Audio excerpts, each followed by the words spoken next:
The adventure of Timmy the turtle and the last treasure. ఒకప్పుడు మెరిసే నీలి సముద్రంలో టిమ్మీ అనే చిన్న తాబేలు నివసించేది. టిమ్మీ తన బెస్ట్ ఫ్రెండ్ ఫిన్లీ అనే రంగురంగుల చేపతో నీటి అడుగున ప్రపంచాన్ని అన్వేషించడానికి ఆసక్తిగా ఉన్నాడు మరియు ఇష్టపడ్డాడు.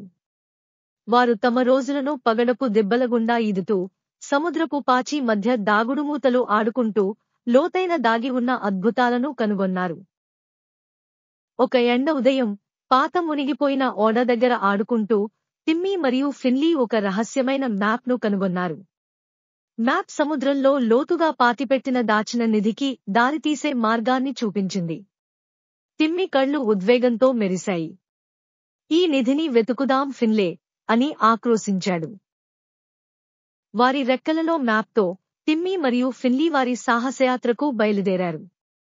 వారు అందమైన పగడపు తోటల గుండా ఈదుకుంటూ, ఉల్లాసభరితమైన డాల్ఫిన్లను ఎదుర్కొన్నారు మరియు ఆసక్తికరమైన ఆక్టోపస్ బారి నుండి కూడా తప్పించుకున్నారు.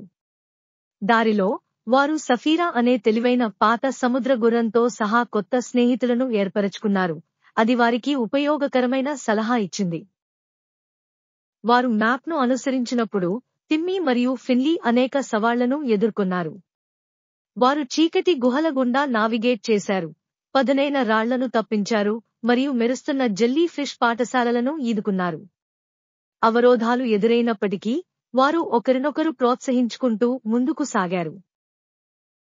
చివరగా, సుదీర్ఘ ప్రయాణం తర్వాత వారు మ్యాప్లో గుర్తించబడిన ప్రదేశానికి చేరుకున్నారు. గుండెలు బాదుకుంటూ ఇసుకలో తవ్వడం మొదలుపెట్టారు. వారి ఆశ్చర్యానికి, వారు మెరిసే ఆభరణాలు, బంగారు నాణేలు మరియు రంగురంగుల పెంకులతో నిండిన నిధిని వెలికితీశారు. టిమ్మీ మరియు ఫిన్లీ తమ కళ్లను నమ్మలేకపోయారు. మేము చేశాము, ఫిన్లీ. మేము నిధిని కనుగొన్నాము, టిమ్మీ ఆనందంతో ఉలిక్కిపడ్డాడు. కాని వారు దగ్గరగా చూసినప్పుడు, వారు ఛాతీ లోపల ఒక గమనికను గమనించారు. ఆ నోట్లో, అన్నిటికంటే గొప్ప నిధి ఏమిటంటే మీరు మార్గంలో పంచుకున్న స్నేహం మరియు జట్టుకృషి. టిమ్మీ మరియు ఫిన్లే నిజమైన నిధి ఛాతీలోని సంపద కాదని, వారు కలిసి అనుభవించిన సాహసం మరియు వారు బలపరిచిన బంధం అని గ్రహించారు. వారు కొత్తగా కనుగొన్న నిధిని తమ స్నేహితులతో పంచుకోవాలని నిర్ణయించుకున్నారు. సముద్రమంతటా ఆనందం మరియు ఆనందాన్ని పంచారు. కాబట్టి టిమ్మీ మరియు ఫిన్లీ ఇంటికి తిరిగి వచ్చారు, తెలివిగా మరియు సంతోషంగా ఉన్నారు. జీవితంలో గొప్ప సంపద అంటే మనం చేసే స్నేహితులు మరియు మనం పంచుకునే సాహసాలు అని తెలుసు.